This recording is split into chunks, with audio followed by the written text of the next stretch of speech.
Daniel Reyes did not believe in destiny, ancient symbols, or anything that sounded like it belonged in a story.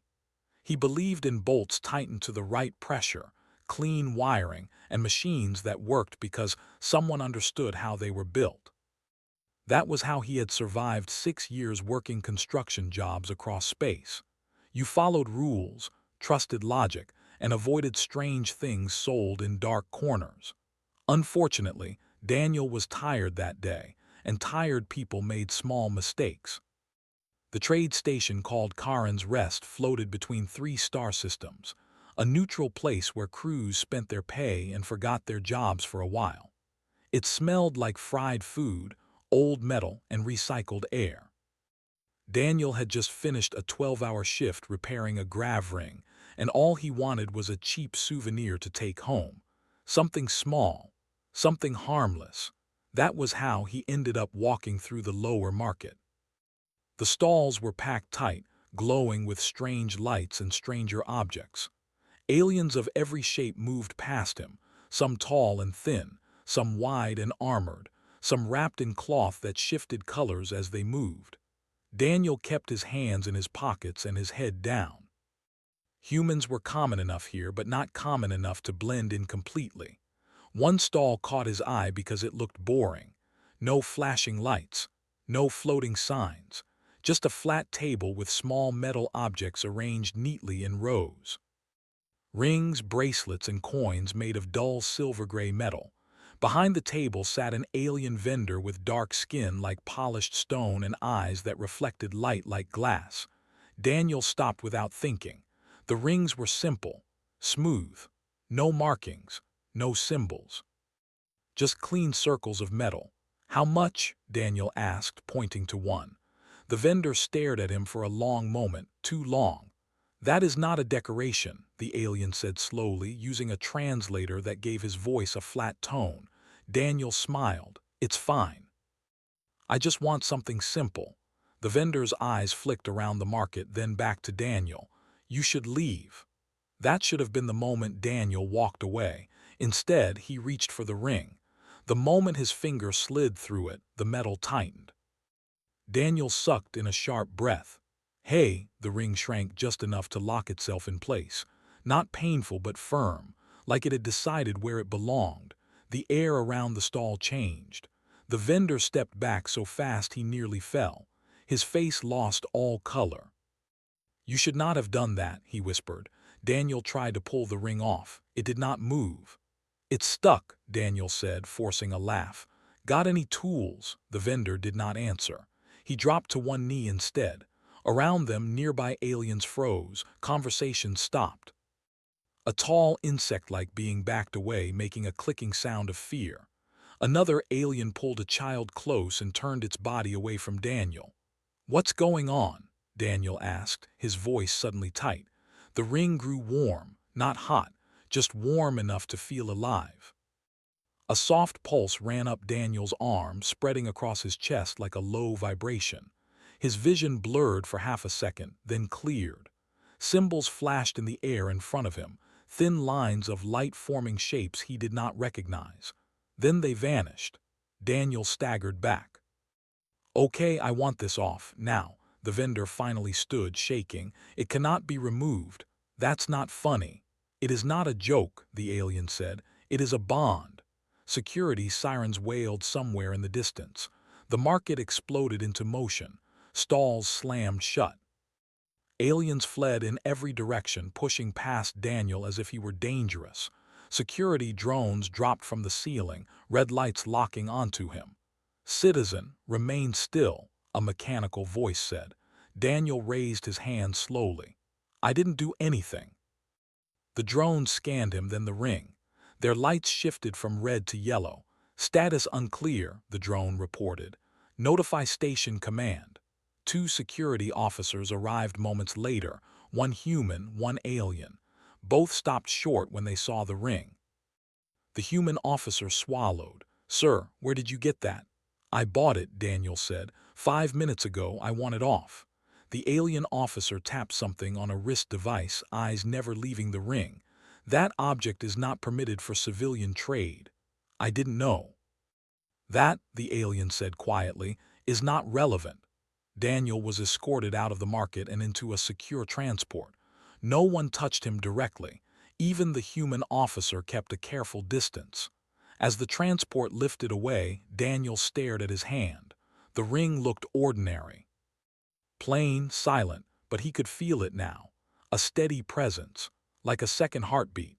At the security wing, medical scans showed nothing wrong. The ring did not respond to cutting lasers, magnetic fields, or chemical solvents. It did not react at all except to remain exactly where it was. Probably some kind of high-level tech, the station doctor said, avoiding eye contact. Way above my clearance. So what happens now? Daniel asked. The doctor hesitated. We've contacted several embassies. Daniel frowned. Why? Before the doctor could answer, Daniel's wrist communicator vibrated. He had not received a message request. There was no sender ID. The screen turned black. Then text appeared. Marriage bond confirmed. Daniel stared at it. That's not funny, he muttered. More text followed. Primary partner, Daniel Reyes. A new message arrived seconds later, this one marked as an official transmission. Mr. Reyes, a calm voice said through the device, this is station command. For your safety, you are being transferred off Karin's Rest immediately. For my safety, Daniel said. From what? There was a pause. From attention, the voice replied. The transport that carried Daniel away was small and fast, escorted by armed drones. As Karin's Rest shrank behind him, Daniel tried again to remove the ring. He twisted it, pulled at it, even slammed his hand against the seat in frustration. Nothing. Instead, the ring pulsed again. Images flashed in his mind this time. Stars. Vast fleets. A figure standing tall in heavy armor, eyes glowing with a cold light. Power rolled off her like heat from a fire. Daniel gasped and clutched his head. The image faded, leaving him shaking. What did I buy? He whispered. The answer did not come. But somewhere far beyond human space, something ancient and patient shifted as if it had finally noticed him. And the galaxy began to pay attention. Daniel slept badly. Dreams came in broken pieces. Cold stars. A vast room made of black stone. Voices speaking in a language he could almost understand, but not quite. Each time he tried to focus, the images slipped away, leaving behind a heavy feeling in his chest. When he woke, the transport ship was still moving at high speed. The small cabin lights were dimmed, set to a false night cycle. Daniel sat up and rubbed his eyes. The ring was still there, smooth and silent as if nothing strange had ever happened. But he knew better now. He swung his legs off the narrow bed and stood. The ship vibrated gently under his feet. Somewhere beyond the metal walls, engines hummed with controlled power. This was not a civilian shuttle. This was something built for speed and security. The door slid open without him touching it. A woman stood outside. Human. Middle-aged, short hair, sharp eyes, and a uniform Daniel did not recognize. No rank symbols, no obvious markings. Mr. Reyes, she said, you're awake. I didn't invite you in, Daniel replied. She smiled faintly. The ship did. That did not make him feel better. She stepped inside and the door closed behind her. She did not look at the ring directly, but Daniel noticed how carefully she kept her hands folded behind her back. My name is HFY Vern, she said. I work for a joint human advisory group. Daniel crossed his arms. That sounds fake. It's classified, she replied calmly. So yes, it does. Why am I here? Daniel asked. And where is here exactly? Leaving neutral space, HFY said. Heading somewhere safer. Safer from what? HFY met his eyes. From everyone who now knows you exist. Daniel let out a short laugh. I existed yesterday too. Yes, she said. But yesterday you were just a human engineer. Today you are legally bound by an alien marriage bond that predates most modern governments. Daniel stared at her.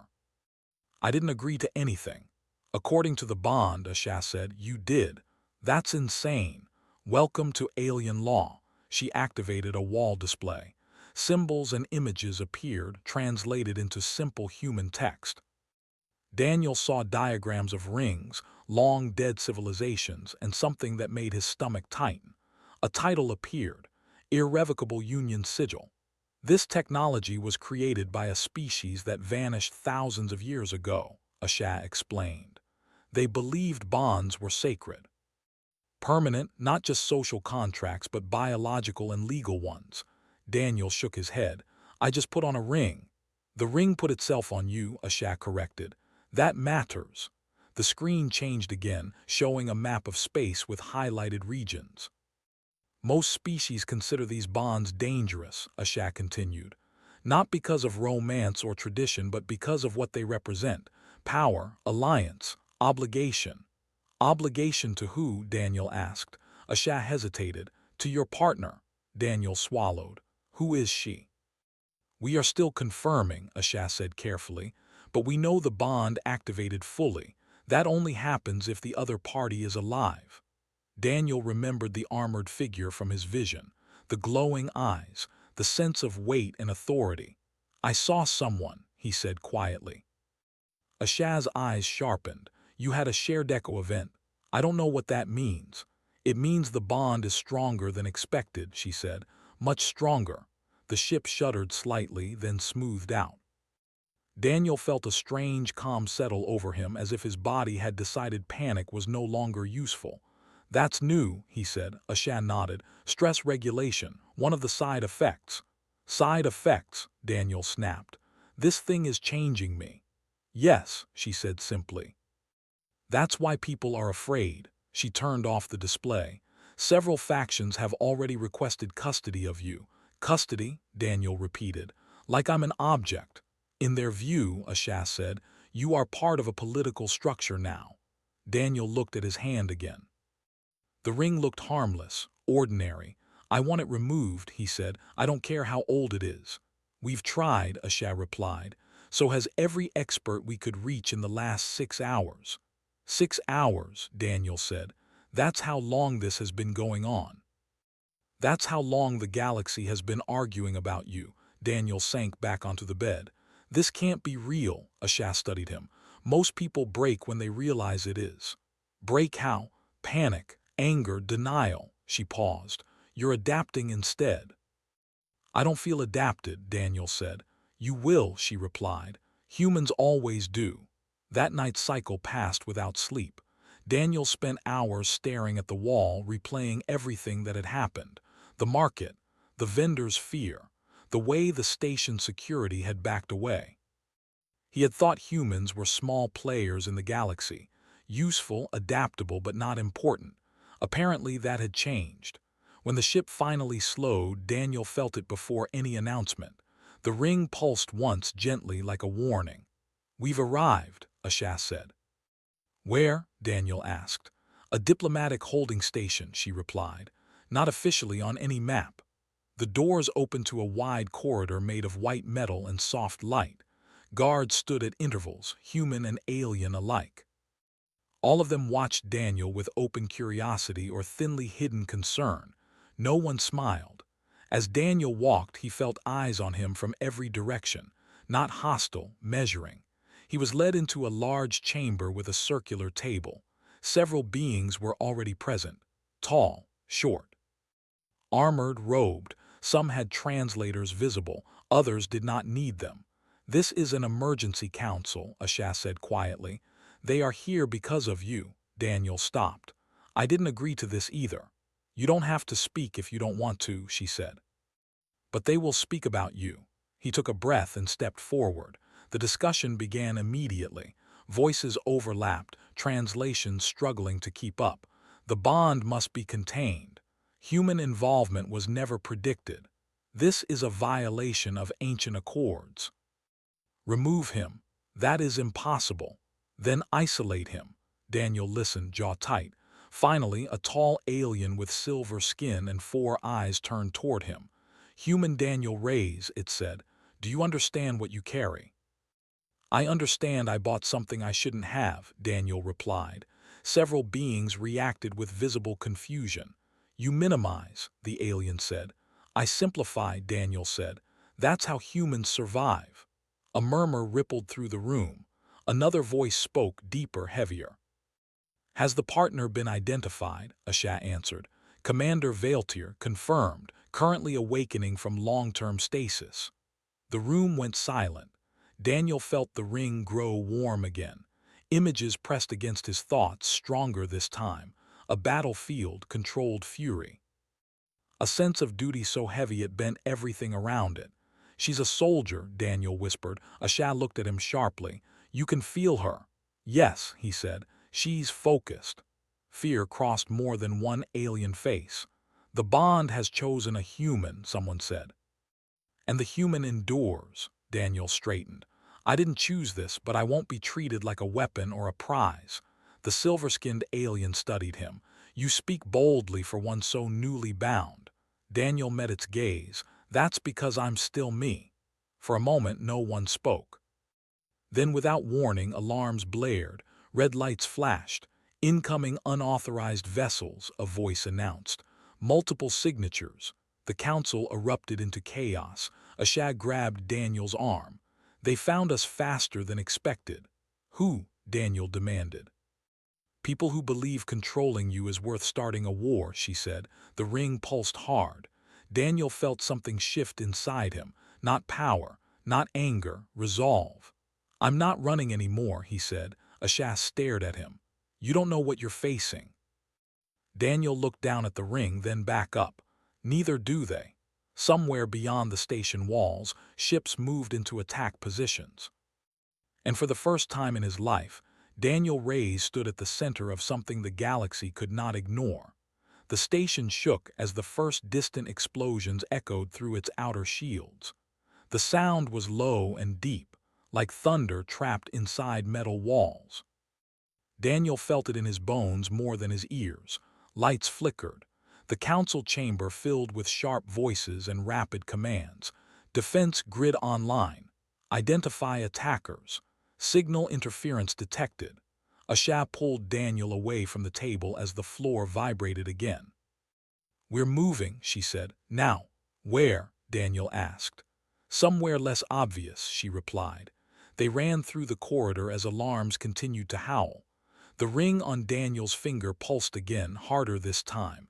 It was not painful, but it was impossible to ignore. Each pulse came with a rush of feeling, focus, clarity, and a strange sense of balance. Fear was still there, but it no longer controlled him. Security doors slammed shut behind them.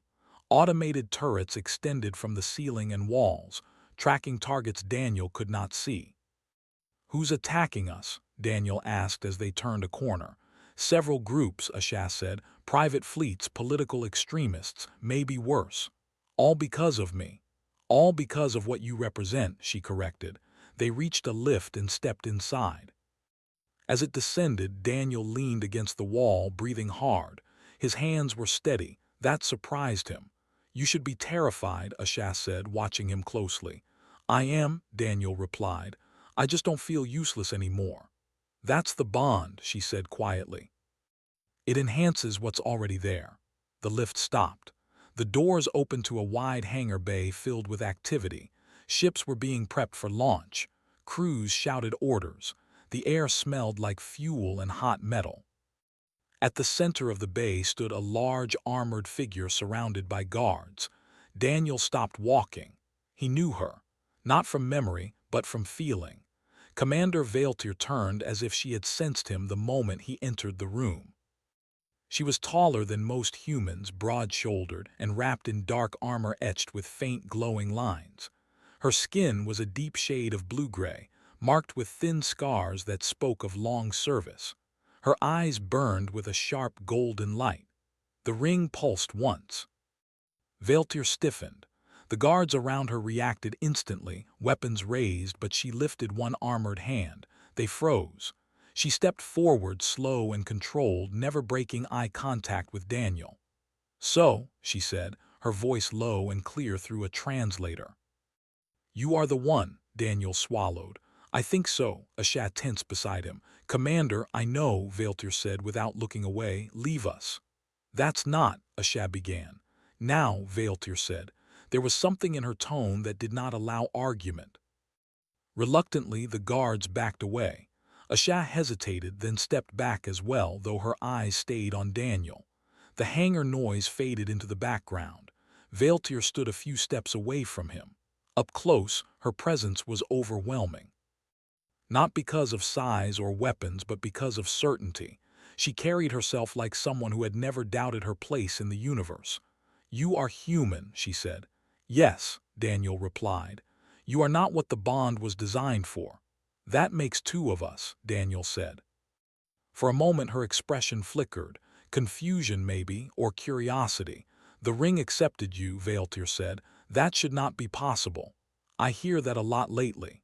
She studied him in silence.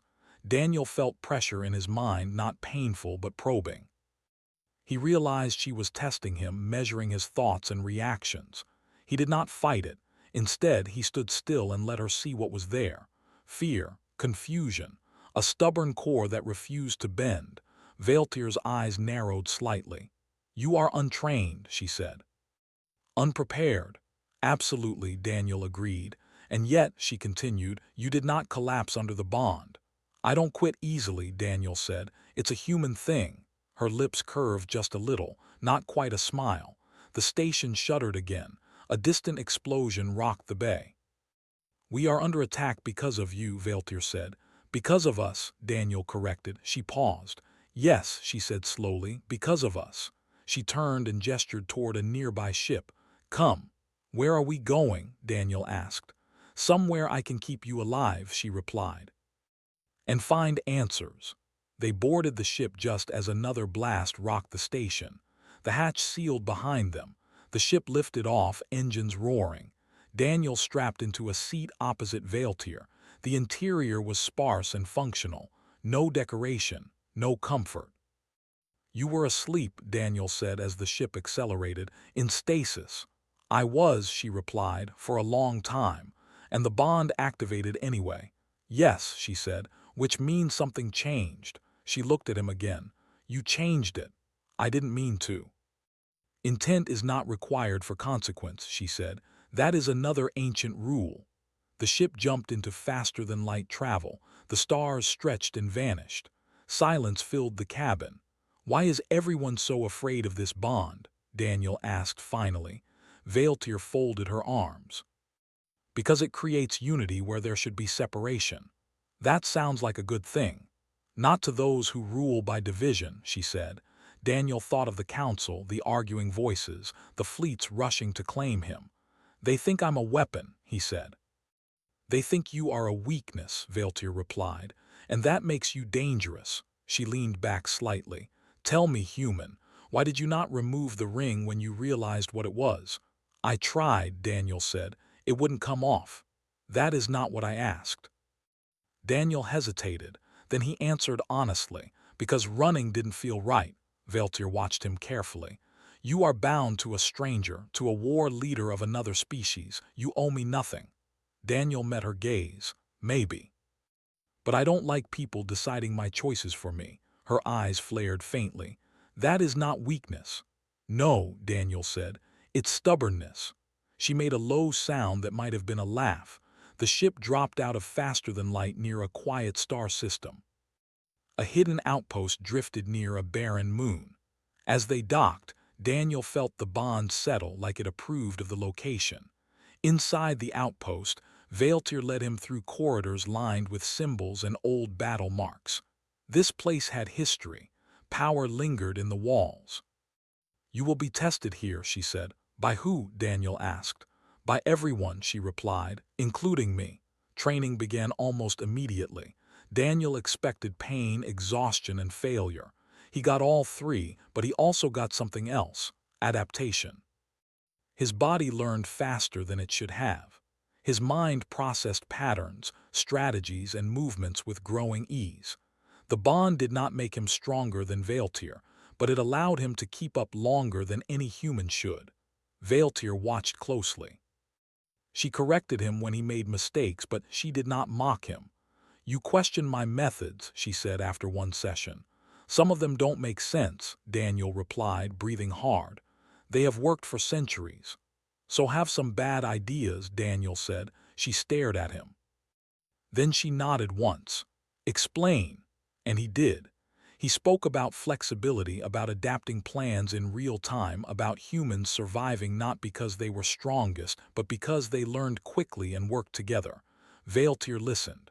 That alone shocked her advisors. Later, as Daniel rested, alarms sounded again. Unauthorized boarding attempt, a voice announced. The outpost shook. Veiltir turned to Daniel. Stay here. No, Daniel said, standing. This is about me too. She hesitated for only a second. Then stay close, she said. They fought side by side when the attackers breached the inner halls. Daniel did not have her strength or skill, but he had awareness. He warned her of threats she did not see. He moved where she needed him to be. The bond pulsed in rhythm with their actions. When the last attacker fell, silence returned. Veiltir looked at Daniel, her armor marked and smoking. You protected me, she said. You would have done the same, Daniel replied. Yes, she said, but you did not hesitate. She placed a hand over the ring on his finger. For the first time, the bond felt warm instead of heavy. The galaxy made a mistake, she said quietly. It underestimated humanity. Daniel looked around the damaged hall. It's still making that mistake, Veiltir nodded. And soon it will learn. Far beyond the outpost, messages spread. Fleets repositioned. Alliances shifted. The human who would not kneel had survived, and the bond had chosen well. The outpost did not stay hidden for long. News moved faster than ships.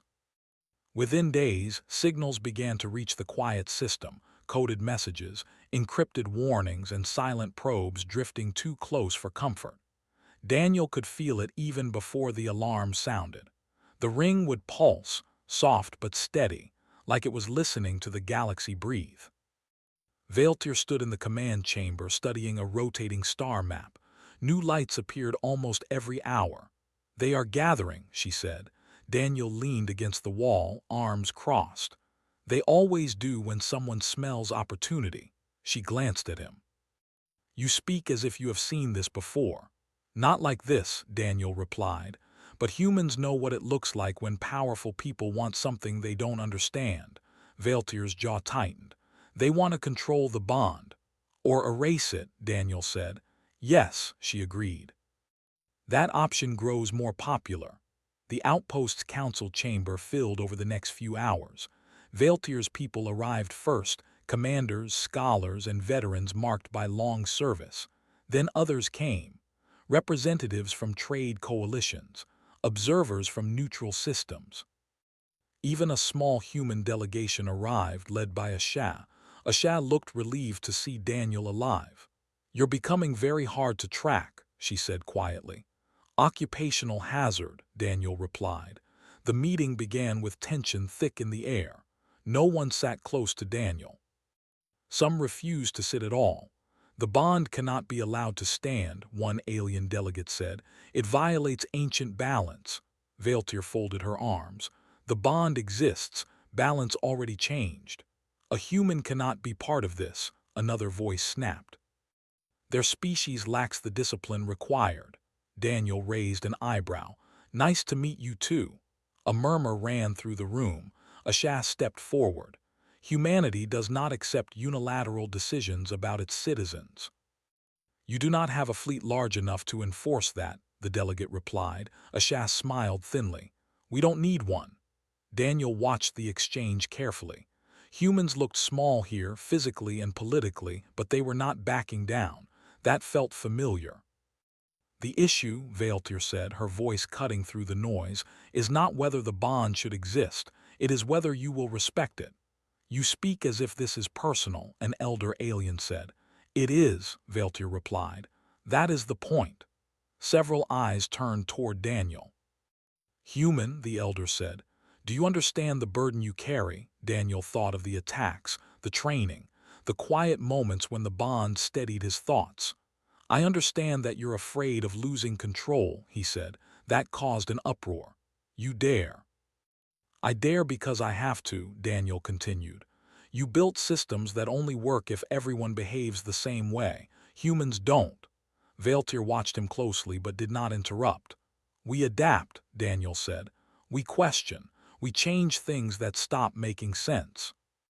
"That scares you because you can't predict it." Silence fell. "That unpredictability," the elder said slowly, "is why you are dangerous." Daniel nodded. "Yeah, that's fair." The meeting ended without agreement. Fleets continued to gather.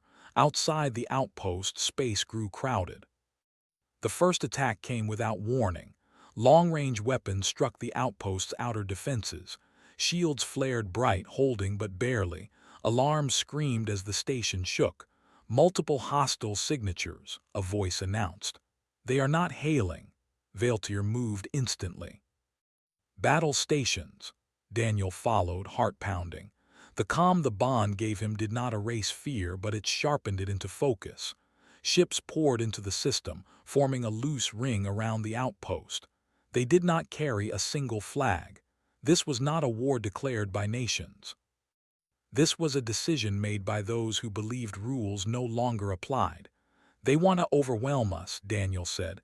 "Yes," Valtir replied, "and force a solution."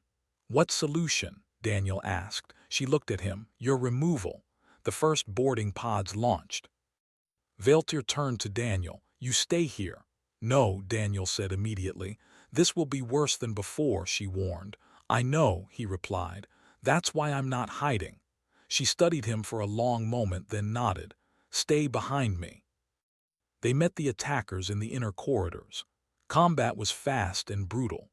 Valtir moved like a force of nature, every strike precise and final. Daniel stayed close, calling out threats, dragging wounded allies to safety, using tools and environment when weapons were not enough. At one point, a blast knocked him off his feet. Pain flared, sharp and bright. Before fear could take hold, the ring pulsed hard. Strength surged, not physical power, but clarity. Daniel rolled, grabbed a fallen weapon, and disabled the attacker threatening Valtir's back. She turned, eyes wide for a fraction of a second. "You adapt fast," she said. "I don't like dying," Daniel replied. The attack was repelled, but the message was clear. More would come. After the battle, the outpost was quiet. Smoke drifted through damaged halls. Emergency crews worked without pause. Valtir stood beside a viewport, watching enemy ships hold position.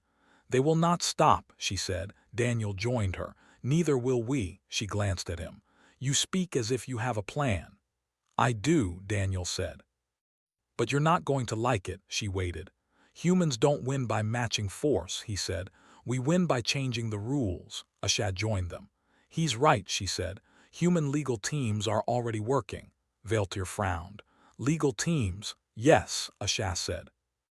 "You have ancient laws, so do we. And we're very good at finding gaps." Within hours, messages went out. Not threats, not demands, challenges. Human lawyers invoked ancient bond precedents, cross-species agreements long ignored, and loopholes no one had bothered to close. They questioned the authority of the attackers, the legality of private fleets, and the definition of consent across species. The galaxy slowed. Debate spread faster than weapons. Some fleets hesitated. Others pulled back entirely. "This is chaos," one alien commander growled over an open channel. "No," Daniel said softly. "This is discussion."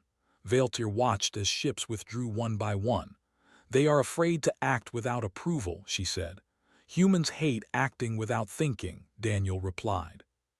"But we love making other people think." Still, not everyone backed down. A single massive ship broke formation and charged the outpost, weapons hot. Valtir tensed. "That one will not listen." Daniel stepped forward. "Then let me try." Before anyone could stop him, he activated the bond fully.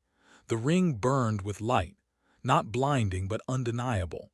A signal spread, not a weapon, not a command. A declaration. The attacking ship faltered.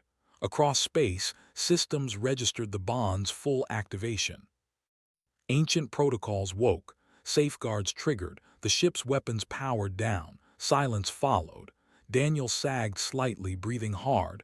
Valtir caught him before he fell. "You should not have been able to do that," she said. Daniel managed a tired smile. human specialty.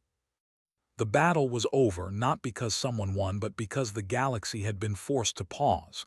Later, as repairs continued, Vaeltir stood with Daniel under the artificial stars of the outpost. "You changed the field," she said. "We changed it," Daniel corrected. She nodded. "The bond responds to choice, not control." "Yes," Daniel said, "that's what makes it dangerous." Vaeltir looked out into space. "The galaxy will not forget this." "Neither will humans," Daniel replied. Far away, powers reconsidered their plans. Old assumptions cracked. The species that did not know when to kneel had made itself known. And the bond, ancient and patient, pulsed with approval, waiting for what would come next. The galaxy did not rush back to normal. After the battle, after the fleets withdrew and the weapons powered down, there was a strange quiet that settled over known space. Messages still flowed, but they were slower now. Careful. Every major power wanted to understand what had happened before making the next move. Daniel felt it too. The ring no longer pulsed urgently. It rested on his finger like it was satisfied, warm but calm, as if it were finally being used the way it was meant to be. Vaeltir stood beside him on the outpost's highest platform. Below them, repair ships moved like fireflies, sealing wounds in metal and restoring broken systems. Life continued, but something fundamental had shifted. "The Council has agreed to reconvene," Vaeltir said, "with conditions." Daniel glanced at her. "That already sounds better than last time." "They will not try to seize you," she said. "Not openly." "I'll take it," Daniel replied. They walked in silence for a while. Daniel realized he was no longer overwhelmed by Vaeltir's presence. She was still powerful, still commanding, but now she felt close, familiar. "You could have left," Vaeltir said suddenly, "at many points." "I know," Daniel said. "Why didn't you?" Daniel thought about it. The easy answer was fear of the unknown. The harder answer was simpler. "Because this stopped being just about me," he said, "and because running never really fixes anything." Vaeltir nodded slowly. "Among my people, bonds were created to ensure obedience, stability, predictable outcomes." "And did it work?" Daniel asked. "For a time," she said. "Until the creators vanished." They both looked at the ring. "Maybe they vanished because they were looking for something," Daniel said. "Or someone," Vaeltir replied. The new council chamber was larger than the last, built to host what everyone now admitted was a historic moment. Delegates arrived cautiously. No private fleets lurked nearby. No weapons were charged. Daniel walked in beside Vaeltir, not behind her, not in front. Together. That alone caused whispers. The elder who had spoken against Daniel before rose again. "The galaxy has reviewed the evidence," the elder said. "The bond cannot be undone." No one argued. "However," the elder continued, "its implications are unacceptable under current frameworks." Daniel sighed. "Here it comes." Vaeltir did not interrupt.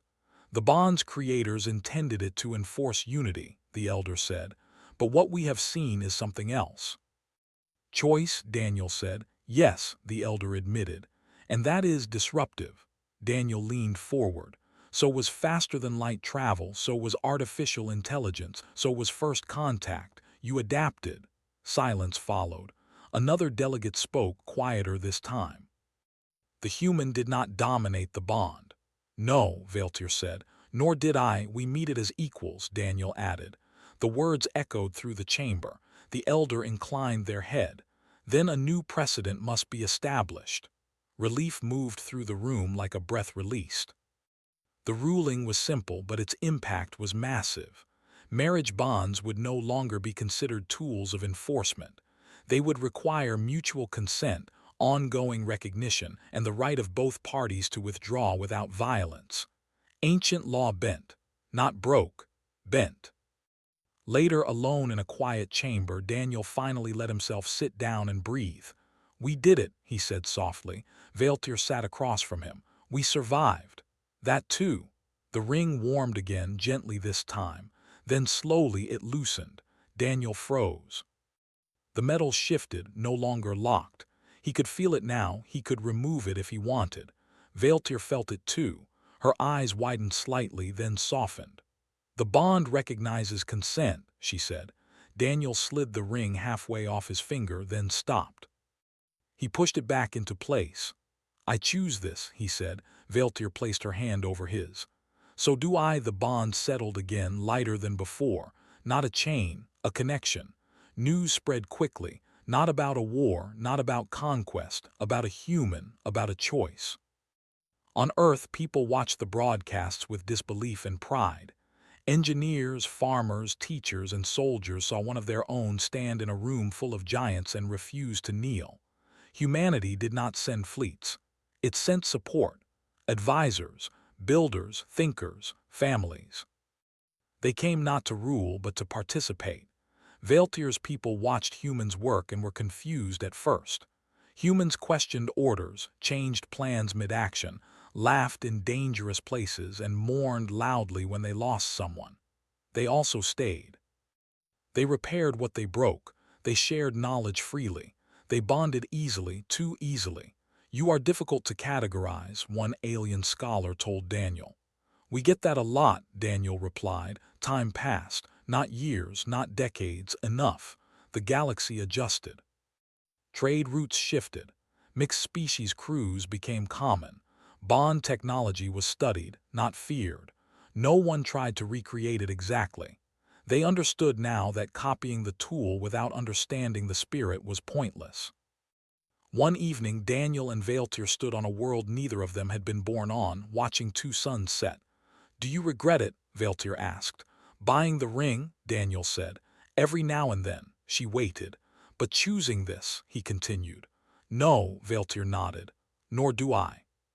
Far beyond them, in forgotten space, ancient ruins stirred with quiet recognition.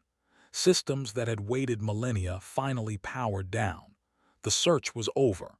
The creators of the bond had sought a species that could carry unity without being consumed by it.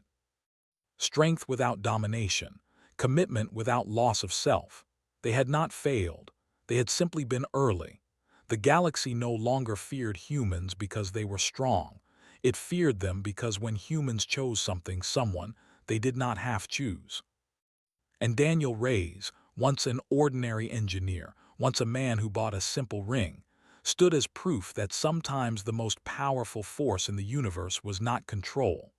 It was choice.